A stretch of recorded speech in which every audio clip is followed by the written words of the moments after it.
Welcome back to Next Stage Podcast, everyone.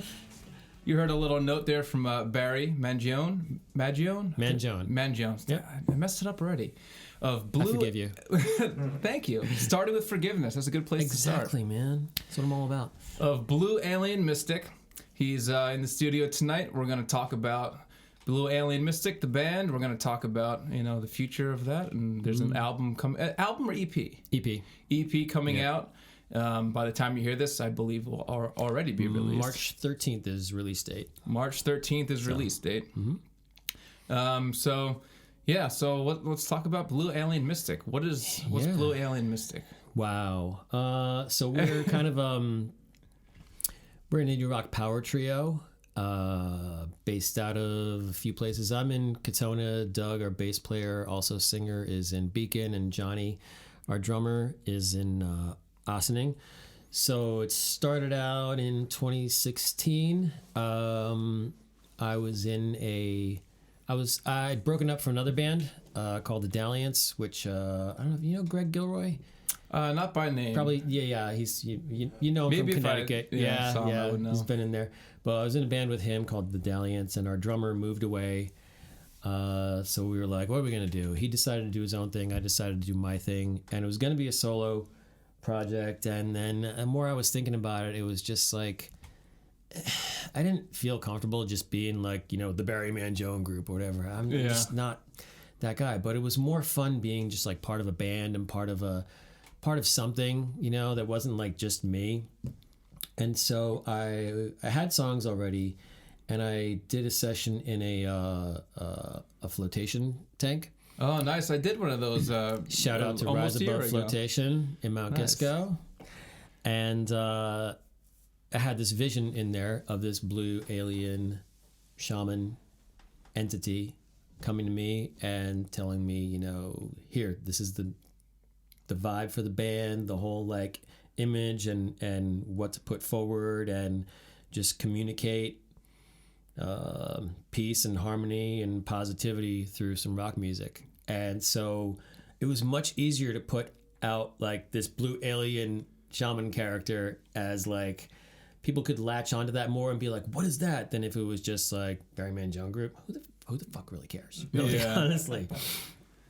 And so from there it just became, we had another drummer that we started with that didn't work out. We hooked up with Doug, who's been, with us since the beginning. And we got Johnny in probably like a little over a year after we had formed. And he's been with us about 2 years now, and we're just rolling. And, we just started with, one EP that I kind of put together piecemeal. It was me, it was Doug, it was the original drummer from that band that I talked about that broke up. Did it at his studio he's out near Cleveland right now, Daryl. Mm-hmm. Shout out to Daryl. And so that was that. We put that out there, just started playing gigs. My friend Greg, who hopefully we're playing with tomorrow night if coronavirus doesn't shut down our gig. God. Let's hope that peace, love, and health prevail. Let's hope. Yeah. I just posted on Facebook to him, like, there's a middle ground between denial and hysteria. Okay, let's find it. Okay? Yeah, that's pretty wise words. Yeah. So, what was that? Yeah. So the Freight House in Mayapack, it was September of 2016, and my friend Greg, who was doing his solo thing, he said, hey, I got a gig, but I won't have enough to fill up the time. Can you open for us? You got a band, right? And I'm like, yeah, I got a band. Yeah. I didn't have a band. I didn't have a band at the time. I had my drummer, and I'm like, all right. So a drummer and a dream. A drummer and a dream, right? And I found... That's all you need. So we found Doug through a mutual friend, Pat Haynes, who's killer guitar player, and I used to be in another band with.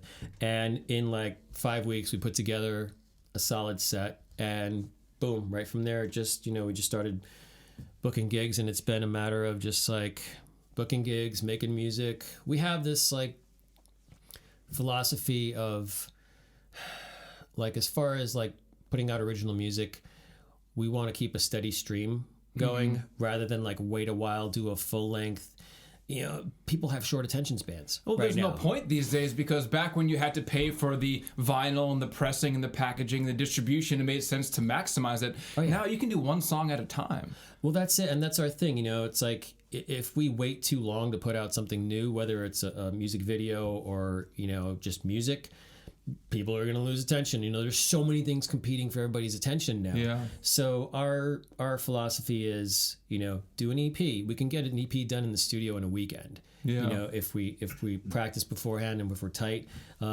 like our releases have been like, EP, another EP, single, music video, another EP, another single, and just keep a steady stream of content going so people just can keep paying attention to you. We're not major label artists here. We gotta we're vying for everybody's attention. So well, even the majors do that. You see more and more where people are releasing singles and stuff, and even bands that I may go to see or hear somewhere. I'll go look them up on Spotify, and there might just be a few singles. They might not have a full thing out, or maybe you see there's a few early albums, and then they switch to singles because they realize the whole album thing might not have been the most effective. That's it. And people are doing playlists mostly, so you're just picking and choosing songs from here and there. So we all kind of thankfully, the amazing thing is none of us are involved in any other bands, which is holy shit, a godsend. Because that's rare, especially around here. Everyone's in a few things. I know, right? So we're lucky we get to just be tight with that and be all on the same page, kind of songwriting wise, with kind of the positivity aspect, but not being Pollyanna-ish every single time. But we kind of want to convey this message of it's kind of sort of spirituality. It's kind of it's positivity. It's kind of that vibe of the 70s, but with some of this 80s kind of sound and 90s kind of sound mixed in there. And that's been kind of what we've been doing and just playing shows. We're kind of we took a little time off because we got kind of burned out with playing. And we just, spent some time in the studio, get this album done. And I don't know, is there going to be a live music scene? Tune in to find out. What the hell? We sure hope so. Oh my God. But yeah. So as far as what inspired you to do music from the beginning, have you always played? When did you start playing music? I mean, obviously this is a later project that we'll get to, but what started you in music? I don't know. I just loved listening to songs and my brothers. So I was the youngest of three brothers, and one of them got a guitar for, I don't know, Christmas, birthday, or whatever, and then didn't care for it too much, and I just started picking it up around 11 years old. And my dad and my mom were like, oh, let's get him some lessons. And I had lessons. I didn't really pay attention that well. You could give me a piece of sheet music, I don't really I kind of know it.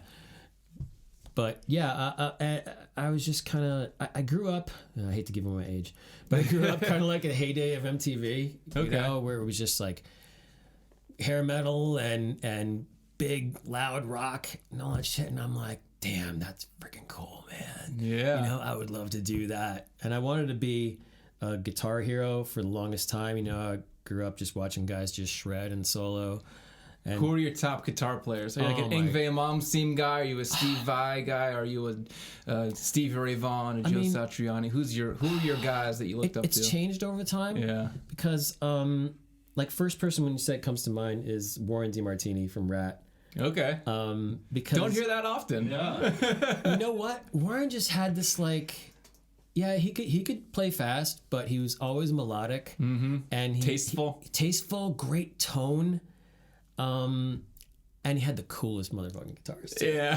He had that cross swords guitar that was just oh my God, and the snakeskin. Oh my God, dude. But him, so Jakey Lee. Oh, Jakey Lee. I got to see Red Dragon Cartel last year at the Iridium. Have you ever been to the Iridium? No. Fantastic club, and they usually get jazz guys, so it was weird for them to get Jake there. But I was from here to that wall away from Jake E. motherfucking Lee. Like, and he's a guy who does all this crazy shit with neck bends and like burning the tuning peg down and just like he's got 2 hands on here and he puts his thumb on the fretboard and it was just like seeing one of my guitar tricks. Yeah, and it was like seeing that like one of your heroes up close was just like he could sweat on you. Yeah, right. That close. Right? So it was that, and then from there, I listened to all that stuff, and then the 90s hit, and I discovered Counting Crows. Ooh, and love then, Counting Crows. And that first album, August and Everything After. Man, that's like I keep finding things in that album. So I went from this like, I want to be Guitar Hero rock, and then I heard that album, and I'm like, holy shit, songwriting. Yeah. Like, whoa, okay, all right. So that's kind of like what I try to like bridge that gap between some of that like raw power and like wildness along with the songwriting aspect in there, and also maybe like some of the like uplifting stuff of like Triumph, that kind of thing. Triumph was always like, hey, magic power, hold on to your dream, and it's kind of what we're about, Man, I definitely get that in listening to the songs because it's so funny that like what you just said about your musical experience. One, I have similar things. I was watching all the Def Leppard and behind the music of Motley Crue and Poison and stuff when I was a teenager before I started playing guitar, and that's what I wanted to do. But then I was also into Counting Crows and that stuff, so I can dig that. But hearing your music, I'm like, there's some metal in there, but there's some 90s alternative. There's some like things that remind me of a little Gin Blossomsy. Then there's some stuff that's like very much like I hear the 80s metal coming through, but it doesn't sound obvious.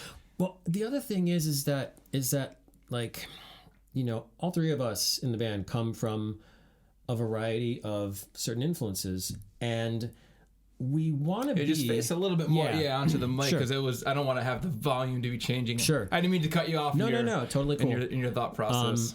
We want to be kind of like the more iconic like rock bands. You have like Queen, like, okay, they had, Tie Your Mother Down, like Fat Bottom Girls, Dragon Attack, but they also had Crazy Little Thing. Yeah. Or you look at someone like Prince.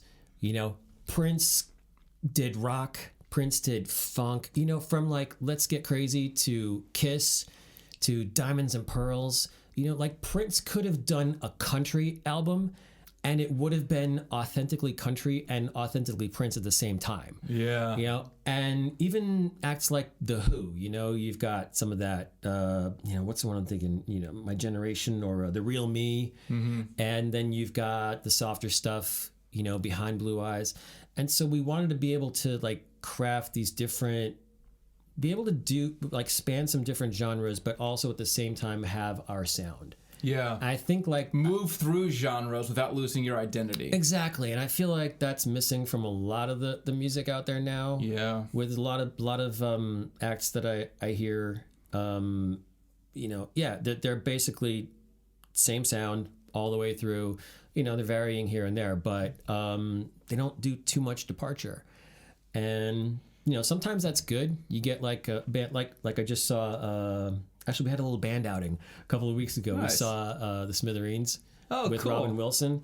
And okay, there's an example. The Smithereens, they had a distinctive sound, and they didn't really change it up much. But they nailed it. That was their thing. But you knew what you were getting when you were going to that. You knew what you were getting, and like it was great for a little time. But like to listen to something like that over and over and over again, for me, I'd get a little bored. Yeah. And for me, if you listen to our stuff, we go from just balls out rock to like almost jazz on our second EP, which is there's a song on there, The Other Side of Space, which is like almost a jazz song. Mm-hmm. To there's one on here on the new album, Laughing in the Rain. Yep. Which a little more ballady. Well, it's more like not too much of a ballad, but it's basically like this police song, like stuck in the middle of a lot of these rockers. Yeah. So we want to like keep people guessing a little bit while still maintaining our sound.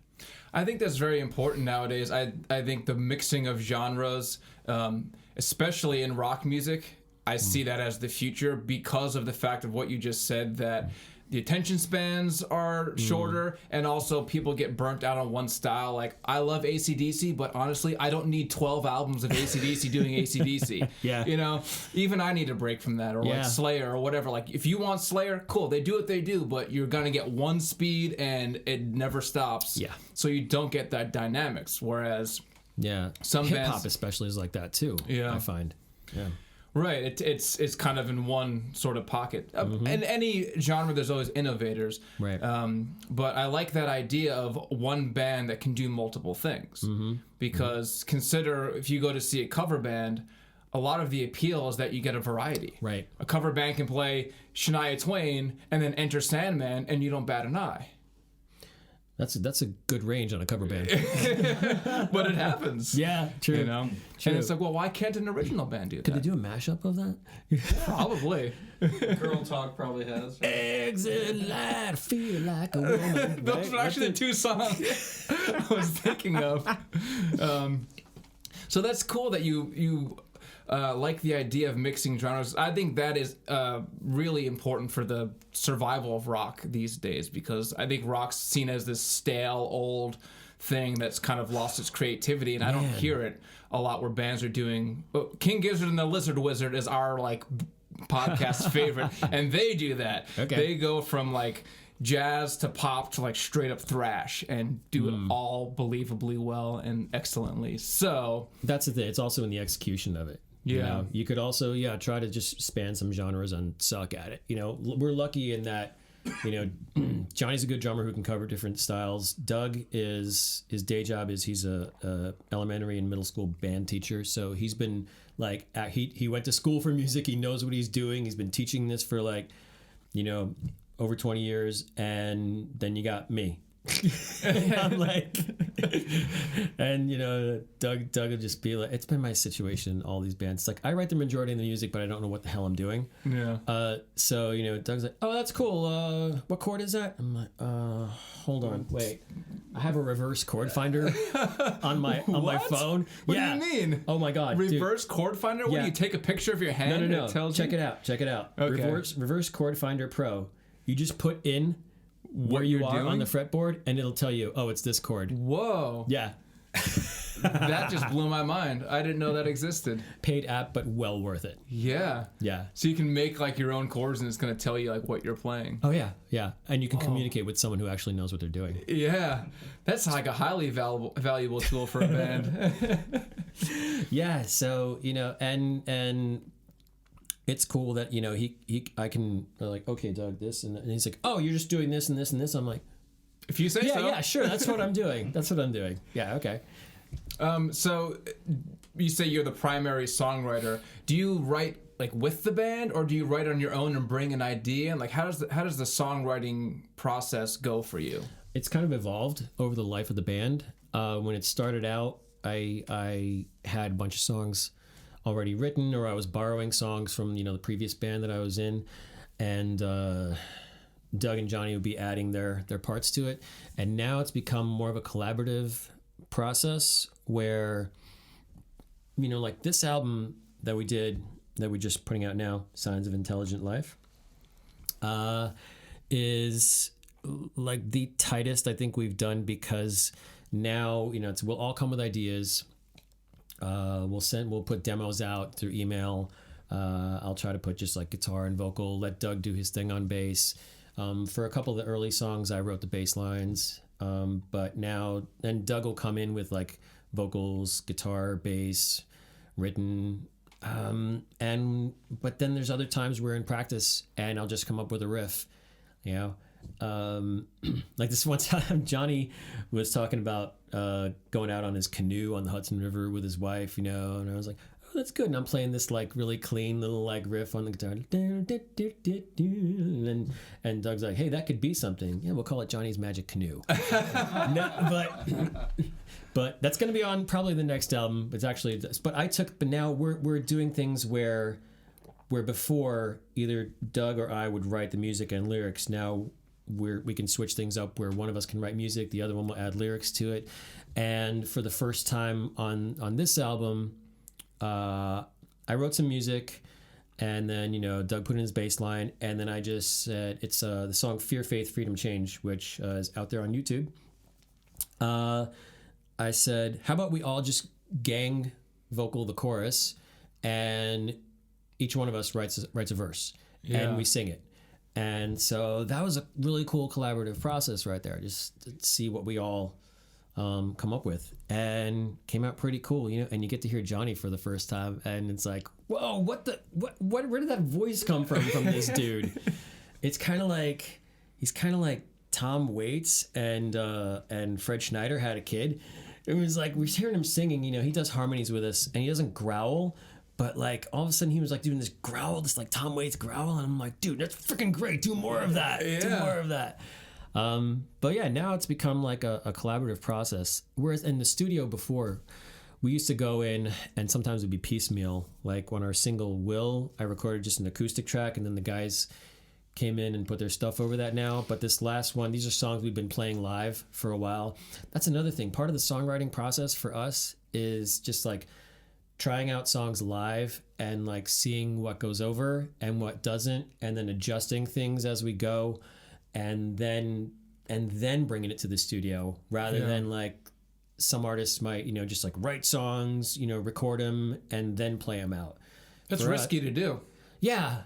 But so for us, we found that, we were just way tighter and the songs come out better when we've actually played them out for a while, and we find out, where the breaks should be and, where the dynamics are. And yeah, so just playing live is part of the songwriting process, feeling where the energy should naturally be. Right. Well, that makes sense with given what you said about the inspiration for this project was that, experience you had in the isolation tank. Mm-hmm. I guess probably would call it maybe a meditative experience. I know it was kind of a psychedelic experience without doing drugs. Yeah. So yeah, and it was meditative also. Because those kind of things, it's like it opens your mind. I had a float tank experience, and I remember it's like that waking dreaming sort of thing. Yeah. So the idea came to you in this like free-flowing energy state, and that only makes sense for the band to then operate in that way. Mm-hmm. Do you think that like informed how you're approaching the band, or you weren't even thinking about that? Oh boy, that's interesting. I try not to think too much. Yeah, gets you in trouble. When I'm writing, like seriously, like I don't mean to sound all like woo-woo or whatever, but I try not to think too much about lyrics. Yeah. Like music, whatever, that I'll just let that come to me. I like to think of myself more like a channel, or like stuff is already out there in the universe, and I'm just able to like tune my receiver in to hear it, and it's like, I hear, okay, this, yeah, because honestly, sometimes I don't know where my hands are going. I'll come up with a riff, and it's not like me trying to come up with, I'm going to put this here, and I'm going to do this inversion and this and whatever. I'm just kind of like listening with my ear and my heart and to figure out what goes on there. Because honestly, like on a song like, and that's the thing about writing lyrics that are, trying to be positive and trying to like drop some wisdom and things like that. We do our song off our last EP. I know the title of it. I really do. I swear. Enjoy the Ride. Okay. And I'll be singing it, just belting that out live, and I feel like it's not me singing it, or I feel like it's not me that wrote it. I feel like it's some, whatever you want to call it, spirit, inspirational power, whatever, just kind of like drop that in my lap, because as I'm singing it, I might be in a funk, it's like, there's not enough people at this show, or, the sound is crap, whatever. But I sing those lyrics, and it's like some other power is like singing them to me, and it's just like, just shut up, enjoy the ride, have a good time, just freaking relax, man. Here, I feel like I didn't write that. Yeah, you're channeling that. Yeah. Which, in a way that makes sense. I'm sure you might have heard of these kind of like rare cases of savants or people. I specifically remember some guy got like struck by lightning and could suddenly like play classical piano, but he had never done that before. Yeah, like there's these weird instances where people get like musical abilities almost like magically, and it's like, well, what is that? You know, is there actually some universal consciousness that's being channeled through them, and maybe that's where the music come from? So it might not be that far off, because many songwriters can't explain where they get their songs. They always say, I don't know, it just kind of came to me. You know, whether it's Bob Dylan, Tom Petty, these big songwriters say a similar thing. It's you know, it's if you like take too much credit for being like, yeah, I wrote this. This is mine. I came up with this all by myself. For me, that's just like, you know, I've done a lot of work over the years to try to just like push my ego down. Yeah. You know, and for me, I'd rather just be like, I'd rather just say I'm some kind of a channel rather than be like, no, this is my wisdom. Yeah. Everyone listen to me. I'm like, nah, this is something that kind of just came to me in a moment of inspiration, and I'm sharing it with you. I hope you get something good out of it too. Yeah, well, that's the best intention to have for music, because it is like a universal language. It communicates to all. Well, I guess if you can't hear, that's unfortunate. But for anyone who can hear, it's directly hitting everyone's ears at the exact same time, the exact same way. And even if you don't understand the language or the words, there's something about music that is universal, and it's one of the few things that everyone can experience instantaneously at the same time, you know? Yeah, I mean, and then we talked about it just a little bit before before we started with the podcast, but I also do some instrumental work on the side, and if you hit the right notes at the right time just on an instrumental, you know, that communicates a feeling too. That can wake up something in you as well. Oh yeah. Yeah. I mean, think of stuff like YYZ, you know, or anything, or any kind of like instrumental. Just classical music in general. Yeah, exactly. All the music before lyrical poetry got ascribed to it. There's that, and there's like a mood, there's a feeling, there's communication without words in that too. Yeah, absolutely. And it's, you know, what's kind of funny though, is you're talking about, you know, the not having an ego about it and this, but just as with me, we got our start in that 80s metal stuff, which was all about the ego. Like, holding those two dynamics, like, what does that do for you? Okay, I'm going to knock myself down here a peg, because so we played a show last month with our friends in the Moonlight Initiative. They got us a gig over at Sing Sing Kill Brewery in Ossining, and okay, I'll rewind back to rewind selector. Okay, Stanhope House in New Jersey. Oh no! And then I'll rewind back to when we played the Chance. Too far back. Sorry. Can't allow it. Opening for Judas Priestess. Whoa! Yeah. Is that like Led Zeppelin but for Judas Priest? Exactly. Right. Exactly. So we opened up for them, and they take the stage, and they've got what I found out are called ego boxes. Have you seen these? No. Oh my God, right? So it's basically a plywood box with plexi on top and a little momentary switch on the bottom and a floodlight underneath that goes straight up. So is there a fan too? You go to do a guitar solo, right? You step on it, boom, you're just bathed in a beam of light. So I saw that and I'm like, I want to make one of those so bad. I want that. But I didn't. But we play this show with Moonlight, and there's a sound system there, and they got a guy running the sound, and I see there's a couple of like boxes or wooden crates over on the side, and I'm like, well, that'll do. So, so me, Mr. No Ego, I just put that up right next to my microphone. You know, I got pedal board over here, ego box, mic over here, and it's like I go to do solos, and I'm like, whoop, here I am. I'm bigger than everybody now. You know, part of that is just like, it's a rock show. Yeah, you the know? theater of it. That's what I love. You know, yeah, it's just like, give people something. Yeah, you know, part of my thing is like, don't just stand. Like when we opened up for this band, who were they? Wildside. It was a Motley Crue tribute over at Stanhope House in Jersey. There's another band that opened up with us, and just standing there. Yeah. Just like standing there. I'm like, move. Dude, you're playing rock songs. Just do something. Come on. Yeah. You know, we get out there, and I got a wireless system. I'm spinning round and round. I'm jumping up and down. I'm almost breaking my guitar, just like slamming it on songs. You know, if I had strap locks on, I would do that Yngwie around the world thing. You know, but I don't want to lose my guitar. Yeah. But like, give people a show. You know, I don't care if you're playing up on the stage of the chants, and people below you, or if there's people just like right across from you sitting at a bar. It's like entertain the people. Yes. Just you doing your music is not enough. Sorry.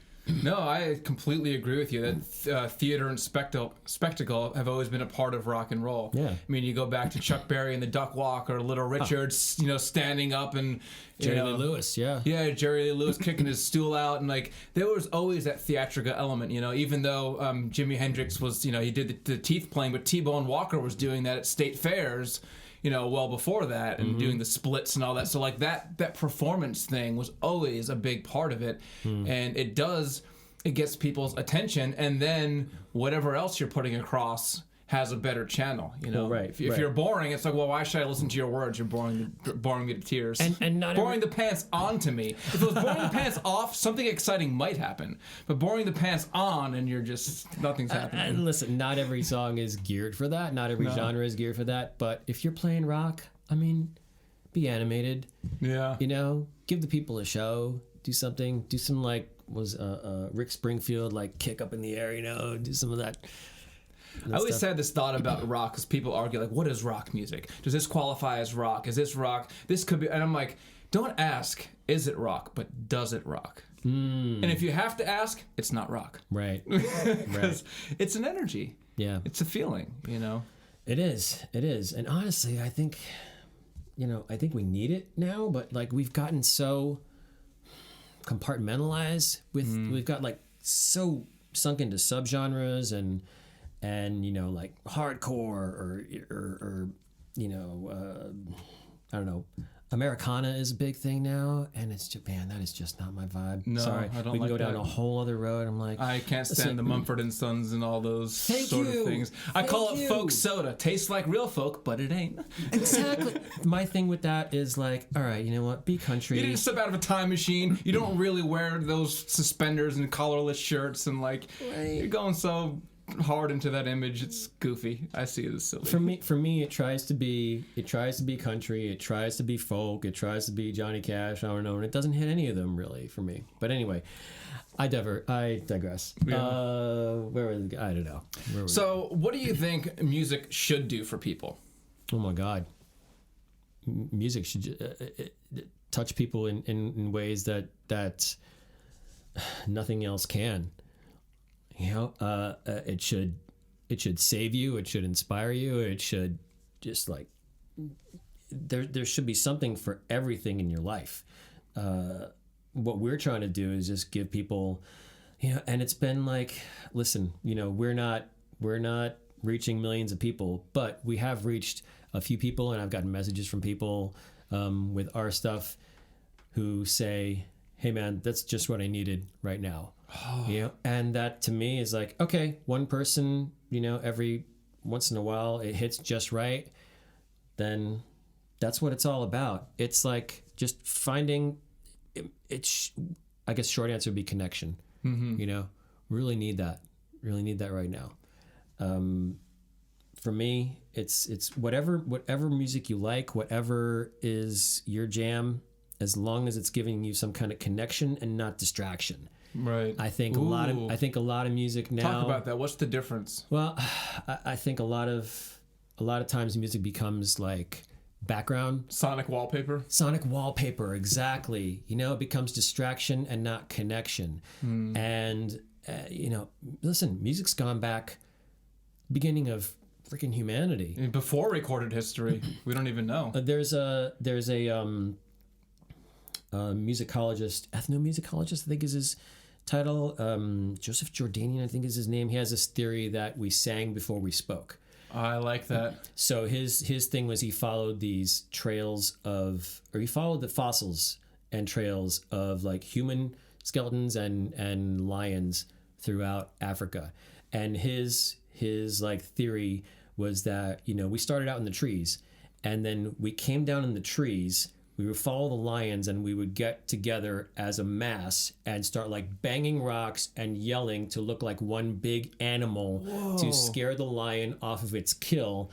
And then we would eat whatever that lion ate, we would get that protein from that, and we got bigger and we got stronger, and that's how we weren't like just monkeys hanging in trees anymore. And that's his whole thing. And it's like that's how we learn to like sing together and become one. And that's, to me, that's what music needs to do, should do.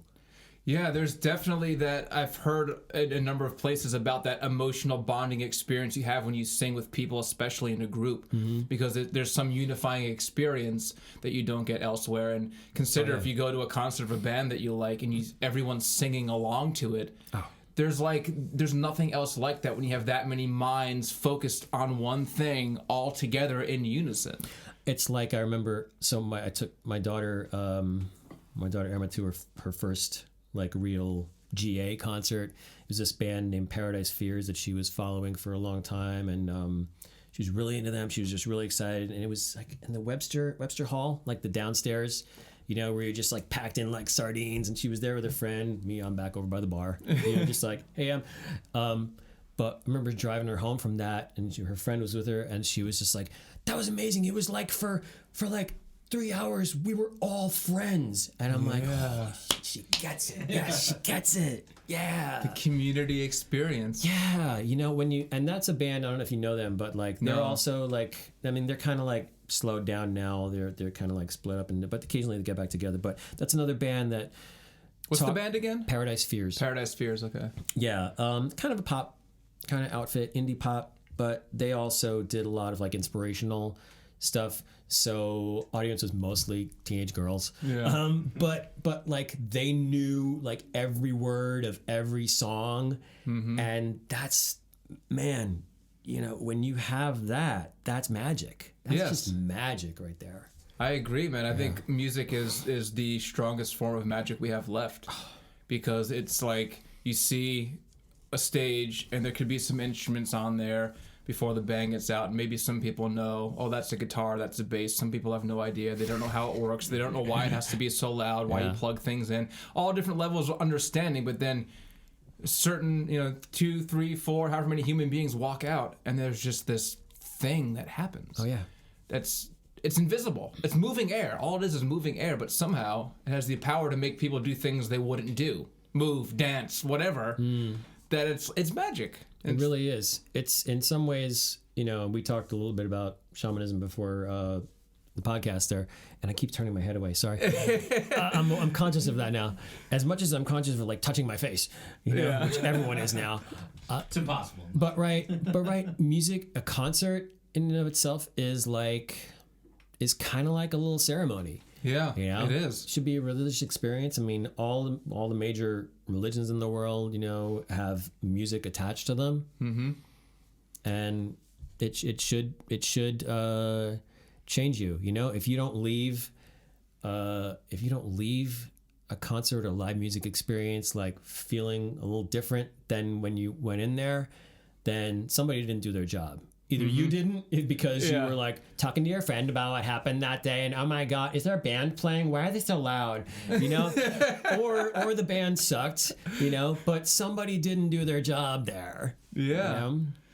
That's true. And then you mentioned about the religion thing. That I think that was a big, I know because I've read stuff about it, that was a big part of why rock and roll was so like blasphemous at the time, because it was taking away from, like, the church was the only place that was allowed to have music, and then people started taking that out of the church, and most rock music came out of church music. You got gospel, you got the rhythm and blues, all that stuff, and they were so against it because they didn't want to lose the power over the people. Here's the only place you get that release, and this is a demonized version of it. You're not allowed to do that outside of these walls. It's not for God, it's for the devil. And then it's like, it doesn't matter. It's like music, just like some other things I don't want to mention here, but like some of the, it will find a way. Yeah, it will find a way. It's not about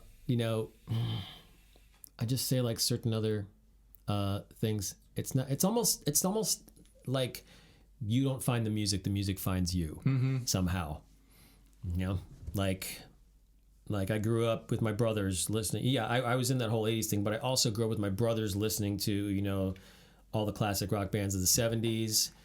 With AC/DC and Zeppelin and the Who and Stones and all that stuff, you know. Yep. So it's like the music finds you somehow. And then like my dad was all into, he had his phases. He had like his disco phase, his country phase. So all that stuff just makes it in somehow. And I don't know, somehow it comes out of me, and it comes out as what you hear in Blue Alien Mystic. Yeah, see, that's like you've brought it all full circle. Yeah. That's amazing. And your ideas behind why you're doing music, I love that. It's almost hard for you to articulate, which means it's like authentic. Like you don't have this like very scripted plan of like, here's exactly what I'm trying to do. And the fact that it seems to be a very, I don't want to say amorphous, but like a more of a feeling thing that you're tapping into and going for and putting across, from the songwriting style to the message style. You're like, you don't have a, I guess, egotistical vision about it. I don't like, so I've done some like stuff with mental health, you know, my own healing. Wrote a book a few years ago. I was suicidal. I was an alcoholic, and you know, went through depression. And I used to listen to a good deal of like self-help, whether it was, you know, YouTube or podcasts or whatever. And it would just annoy the hell out of me when you'd hear some guru or whatever come on as a guest on somebody's show. And whether you were listening to, you know, Rogan or this podcast or whatever, if you listen to the same guest on it, they gave the same spiel every time. And to me, I'm like, say something different, but like be organic. Yeah. You know, for me, and that's, I thank you for saying that, because for me, it's like I've been on other, you know, interviews before, you know, radio and whatever. And for me, it's like, I don't want to keep saying the same thing over and over again. You know, No. I don't want to have like a scripted thing, and I don't want to be robotic.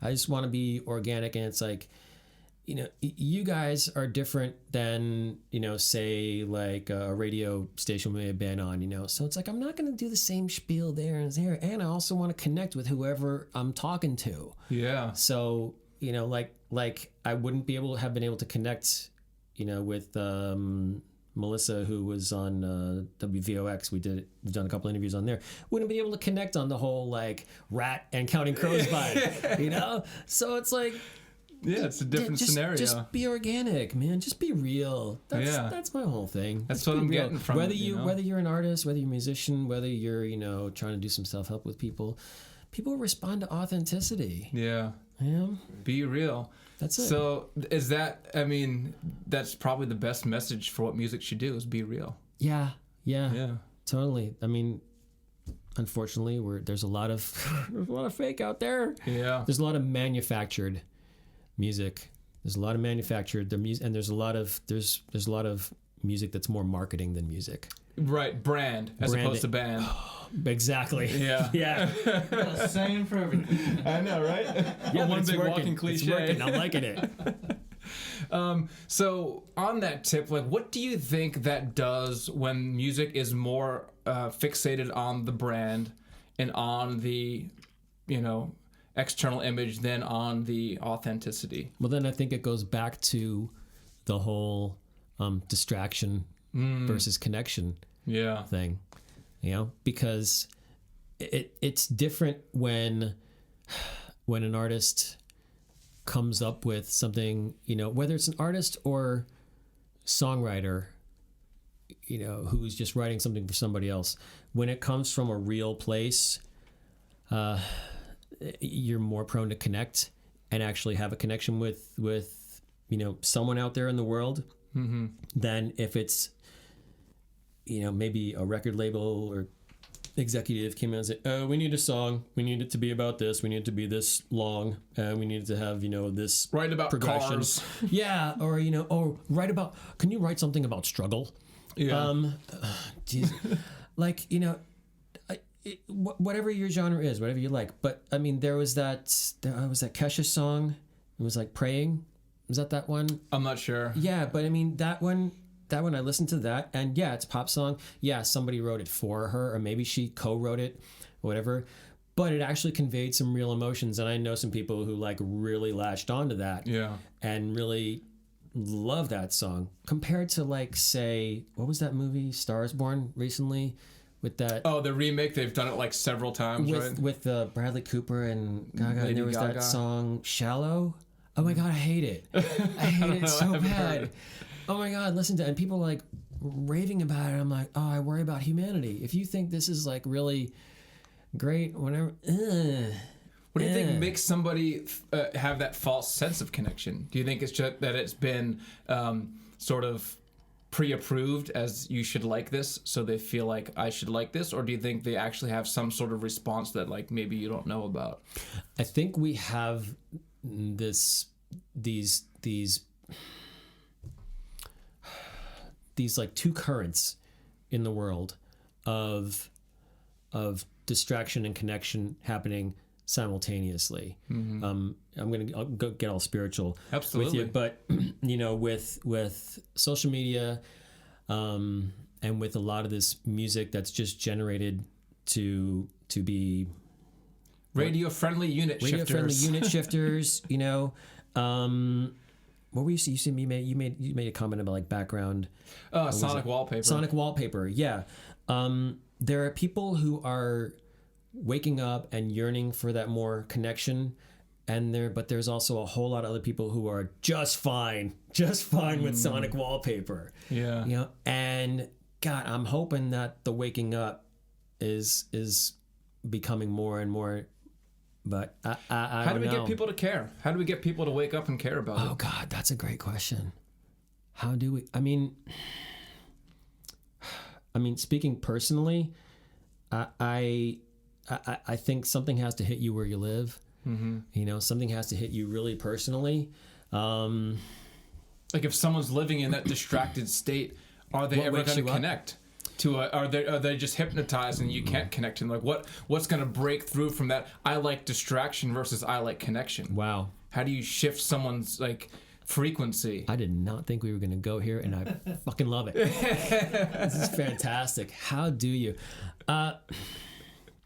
Again, I think it goes back to being real. The best you can do. What's real? Do you think vulnerable is part of it? I think vulnerable is part. I think honestly, just being authentic. It's like that's why we don't get stressed about a particular sound. Because if we have this vibe, this feel, and a song comes out a particular way, then it's us. And we put it out there. And like you were saying, I want desperately to reach some of those people who are just distracted and Sonic wallpaper. But what I've found just in my own life spiritually is you can't drag people into it. Yeah. What we can do is just like be real in this world and put that out there and hope that it finds somebody at the right moment, at the right time, like the right notes or the right words just hit somebody, and boom, that starts them on a journey somewhere. But like, man, you can only open the door. You can only open the door. I think I said something like this. It's like, because I put out these little hippie thoughts on Facebook every day. I call them hippie thoughts. I've been doing them for like well over a year now, just to try to inspire people. And one of my recent ones was, it was through a meditation that I got. It was something like you only have like one real job in this world, and your job description is to accept that you are a manifestation of love and to express that love in a way that benefits others and is uniquely and authentically you. And if we all just took on that job, and that could mean writing music. It could mean pumping somebody's gas, It could mean just stocking shelves at a warehouse. It could mean selling someone a pair of shoes. But if you're doing something that is uniquely and authentically you, then you're happy. That comes off. But I think right now I'm borrowing from Dr. Gabor Mate, who I've listened to a lot recently. We're disconnected from nature. We're disconnected from meaningful work. We're disconnected from ourselves, and we're disconnected from each other. Mm-hmm. And so we need, and a lot of people are all about like motivation, and like go do this, and like, yeah, branding. God, those people in branding.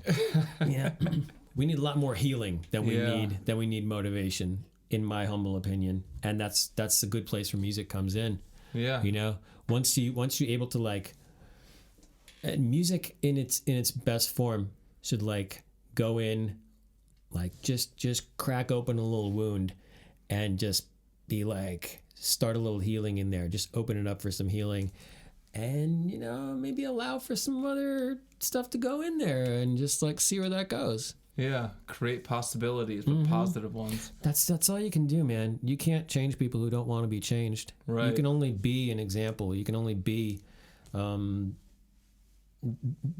authentic and be you know, really positive, because nobody responds to, hey man, you know, You're a real jerk. Start you're a acting real right. jerk. Stop. You know, can you just be positive? Yeah. Okay.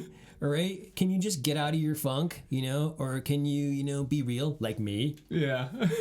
Nobody wants to hear that.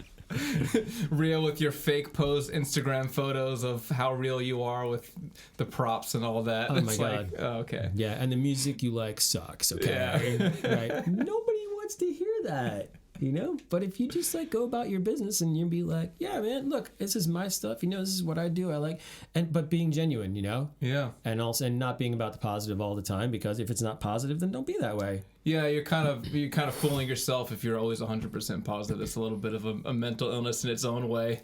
Who can be that positive all the time? Right, and that's what we're actually, for like the next project we're gonna be doing. I have one that I'm working on now, a song called "So Far Down," where it's starting off basically like I'm kind of attacking like the motivational self-help kind of thing. And you know, we like you know, we kind of like, we try to be, you know, positive with our stuff, but at the same time I also want to be real. Yeah. And part of this is like part of the lyrics are like, fake it till you make it. That's what people say. I wish I could remember the rest of the words now. We'll just have to wait for the next But I can't album. pretend it's all okay. Fake it till you make it. What the hell is that? Just lie to yourself and maybe things won't be so bad. Oh. You know, and it's about that. So it's like trying to be real. It's like, don't fake it if you're freaking hurting. If you're hurting, then hurt and move through it, because the more you push down that hurt, it doesn't go away. No. It doesn't go away. It's just going to bubble up somewhere else. That's about being authentic, like you said. So music should be authentic. And we should, maybe musicians or people who perform should set that example of being authentic. Well, listen, I mean, The Cure, you know? The Cure, Morrissey.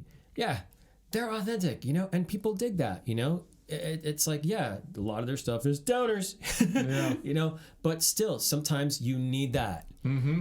Need to know that you're not the only one who feels that way. Yeah, exactly. It should give you this sense of like connection, community. You're not alone. It's amazing when I hear something that somebody else wrote and it's like, oh, they get it. Oh, someone else gets it. Mm-hmm. Yeah, that breaks the isolation. Well, dude, I can't wait to listen to this one back, because you went through so many good ideas and good thoughts. Like, your message is so positive. Your energy is great. I love the music that I've heard so far. Thanks, Can't wait man. to hear more. Thank you. And the place you're coming from seems all you know, in the right place. I love where you're coming from with this. Thanks, all. man. No, I And love what you guys are doing. Congrats on over 50 episodes, by the way. Hey, thanks for coming out here Nice. to be on this. Oh, it's my pleasure. And is there any like final? I mean, we've kind of went through so many things. But are there any final like things you want to leave people with? Maybe if someone's interested in getting into music, you know, they don't play or they don't perform, like something to like encourage them for why they would, or Wow, really, just whatever way you can express what's in you. You know, whether that's poetry, whether that's something visual, whether it's music, if you want to sing, if you want to learn. Listen, don't be afraid to suck at something. That's what, I mean, you know, so many of us are just like, it's like, you know, I don't know if I could do that. Don't be afraid to suck at something. You know, it's like I picked up mandolin recently, you know, and I, again, told you before, I don't really know, you know, my music all that well, you know, the technical and theory and stuff, but it's like I'm gonna be okay with like learning something new. Challenge yourself, and you know the real wonderful things happen when you just step outside your comfort zone a bit, and oftentimes it's just like the lead up to actually trying something different or the lead up to making a change is worse than actually making the change itself. The anticipation, the anxiety is worse than the jump. Yeah, exactly. Well, that's some great advice, great words to leave people with. I mean, this has been a very enlightening podcast. I'm Thanks, so man. happy you came out here and shared with us. Thank you. Looking forward to the music coming out. What's the release date again? The March 13th. March 13th. Everywhere, Spotify, And Apple Music, all that. The album is going to be called Signs of Intelligent Life. Shout out to Raw Recording where we did it up in Patterson. Love JC up there. Also props to my man Scott Witt who did the album art for us. Yeah, and check us out bluealienmystic.com. All social media at bluealienmystic. And yeah, come see us. We'll be hopefully, God, if all the gigs aren't canceled from now on, we'll all our shows are online. So check it out. Awesome. What song is going to be leading us out right now? I think Vision Song. Vision is the Song? one we want to do. Yeah. So after we're done talking here, you're going to hear Vision Song by Blue Alien Mystic. Thank you so much for coming on. Thank you. Ding. We love you all. We'll talk to you soon. Peace. Bye.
Mission is simple.